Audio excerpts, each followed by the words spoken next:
Assalamualaikum warahmatullahi wabarakatuh dan salam sejahtera. Kembali lagi bersama saya Rusdi Syarif.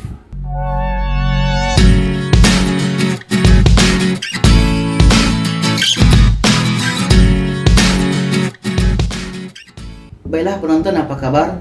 Semoga kita selalu sehat ya. Rezeki kita selalu dilancarkan, bahkan semakin banyak, semakin berkat, dan urusan kita selalu dimudahkan, dan apapun yang kita inginkan selalu tercapai hendaknya ya.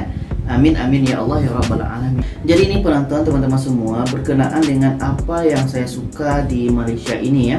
Ketika saya fikir tajuk ini, ketika saya fikir judul ini adalah permintaan daripada kawan-kawan saya ini. Gimana nih Rusdi, gimana, apa yang kamu suka di Malaysia?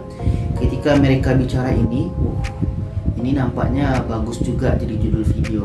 Jadi kalau penonton teman-teman ada idea, ada saran, boleh komen di bawah. Apa yang mesti saya bincang, apa yang mesti saya akan buat untuk video yang akan datang. Jadi boleh komen di bawah. Jadi ketika saya bicara tentang apa yang saya suka di Malaysia, bukan berarti saya tidak suka dengan negara saya ya.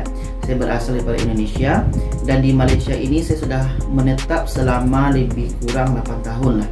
Sebab saya masuk 2012. Awalnya saya di sini adalah kuliah S2 di UKM, Universiti Kebangsaan Malaysia. Jadi tentunya semakin lama kita menetap di satu daerah, di satu tempat, semakin banyak hal-hal yang baru yang kita temui. Apakah hal baru itu di sisi positif atau di sisi negatif ya.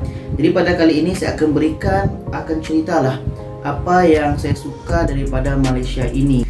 Tentunya di sini saya sudah catat ada 7 hal yang saya sangat suka di Malaysia ini. Kalau penonton teman-teman juga pendatang warga asing di Malaysia ini, juga komen di bawah apa yang paling disuka dari Malaysia ini. Dan juga bagi warga negara Malaysia, tahniah telah menerima kami di Malaysia ini. Semoga kita semua hidup aman, damai, dan tentram ya. Jadi hal yang pertama yang saya suka adalah berlalu lintas. Ketika orang-orang yang di Malaysia ini berlalu lintas itu, mereka sangat sabar ya. Ketika jam, macet pun mereka sabar. Tidak ada yang ingin saling mendahului, tidak ada yang ingin memotong. Kalau kereta itu nanti mana ada, sangat jarang dijumpa, sangat jarang ditemukan. Mereka ini atau orang-orang yang ada di Malaysia ini sangat sabar, baik warga negara maupun pendatang asing. Ya, inilah bagusnya, karena jiwa-jiwa seperti ini tertular kepada semua orang yang ada di Malaysia.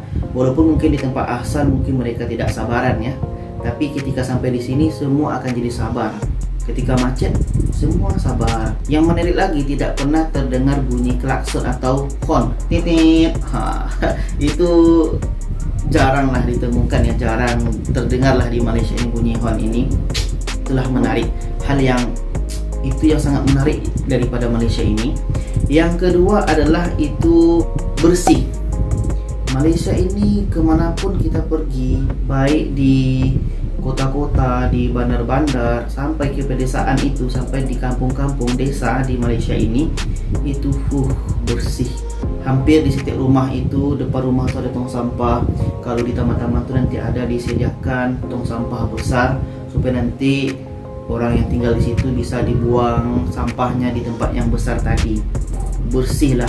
Di taman-taman, tempat berjalan-jalan, tempat berjoki, tempat sukan, apalagi di pasar, mall jangan cerita lagi ya. Dimanapun saya pergi selama ini, bersih, terbaik Malaysia. Yang ketiga adalah tertib. Kalau yang ini jangan disebut lagi, sangat tertib. Contohlah, ketika nanti ada tempat masuk bus macam tu, semua orang masuk tu akan antri, beratur dengan cantik.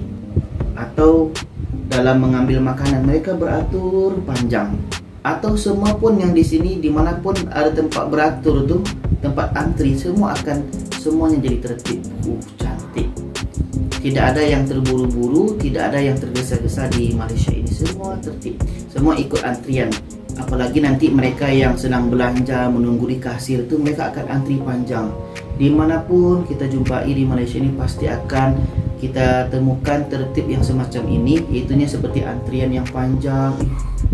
Menarik. Kita tengok tu dengan mata, ya Allah, bagusnya. Antri. Semua orang sadar bahwa mereka harus antri. Dan yang menarik lagi, ketika dalam antrian ini, ketika ada warga emas atau orang yang hamil itu akan didahulukan di depan. Wah, jadi itu yang lebih menarik lagi, ya. Ada kelompok-kelompok yang perlu diutamakan. Dan yang keempat adalah peduli.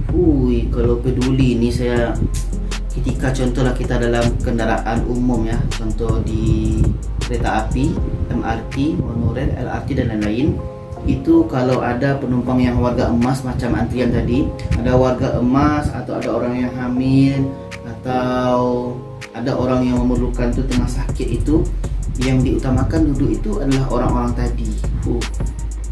Sangat peduli itu sangat tinggi. Dimanapun kita menaiki transport umum itu pasti akan kita temukan hal-hal yang seperti itu. Orang-orang yang tadi, orang yang hamil, warga emas ini pasti diutamakan untuk duduk dulu. Terbaik, ya. Apalagi di musim pandemi ini, di musim COVID-19 ini, ramai warga asing di Malaysia ini yang dapat bantuan, termasuk saya. Ramai orang bantu, sangat peduli, sangat menarik.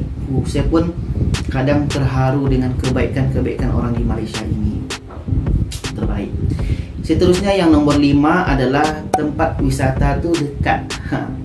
Ya, kenapa dekat, ya? Kalau di kita Indonesia kan tempat wisata itu sampai memerlukan sampai 4-5 jam. Bahkan pernah saya pergi satu tempat itu sampai dalam 6-7 jam. Tapi kalau di Malaysia ini dekat. Ya, sangat dekat bagi saya, ada 1 jam dah sampai. Kita pun ke KL dekat. Kita pun nanti kalau pergi ke utara itu, Kedah, Terengganu itu tidak berapa jauh, hanya 7-8 jam. Tapi kalau di tempat kita di Indonesia 7-8 jam itu baru mungkin 1 provinsi atau 2 provinsi, kan? Ya, karena wilayah Indonesia ini memang sangat luas dan sangat jauh untuk perjalanan. Tapi karena di Malaysia ini, karena wilayahnya tidak terlalu luas, jadi untuk pergi kemana-mana itu sangat dekat dan mudah. Yang keenam adalah harga barang di Malaysia ini sama. Pergi kita ke Runcit ini, pergi kita ke Runcit yang lain, pergi kita ke Pasaraya, itu barang hampir sama. Barang-barang dapur atau barang-barang lain, kalau beda pun itu pun hanya mungkin dalam tipis bedanya. Tidak ada yang bedanya sampai RM10, RM50. Itu memang tidak akan ditemukan lah, karena harga barang di Malaysia ini telah dikawal oleh kerajaan. Terbaik. Jadi setiap bulan kita di Malaysia ini, kita sudah tahu berapa pengeluaran kita setiap bulannya. Kita sudah menjangkakan, bahkan kita sudah bisa menulisnya, bulan depan sebanyak ini pengeluaran, karena barang akan sama harganya dimanapun kita belanja. Dan yang terakhir, yang ketujuh adalah di Malaysia ini sangat jarang mati lampu atau air, ya.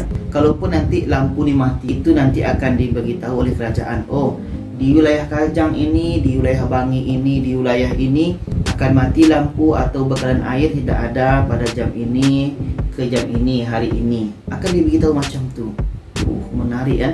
Jadi kita ada persediaan, kan? Kalau air nanti dimatikan pada jam ini ke jam ini, kita sudah ada persediaan. Kita akan kumpulkan air banyak-banyak, atau kita mungkin mulai berhemat air atau berjimat air. Ya, menarik, ya. Jadi itulah 7 hal yang saya sangat suka dari Malaysia ini. Kalau teman-teman penonton ada tambahan, boleh komen di bawah. Mungkin berdasarkan pengalaman pribadi, karena setiap pribadi mungkin mengalami pengalaman yang tidak sama. Jadi mungkin apa salahnya kita berbagi informasi dan berkongsi informasi di sini. Jadi terima kasih telah menonton video ini, dan jangan lupa share video ini kepada yang lainnya supaya lebih ramai yang tahu. Terima kasih. Wassalamualaikum warahmatullahi wabarakatuh.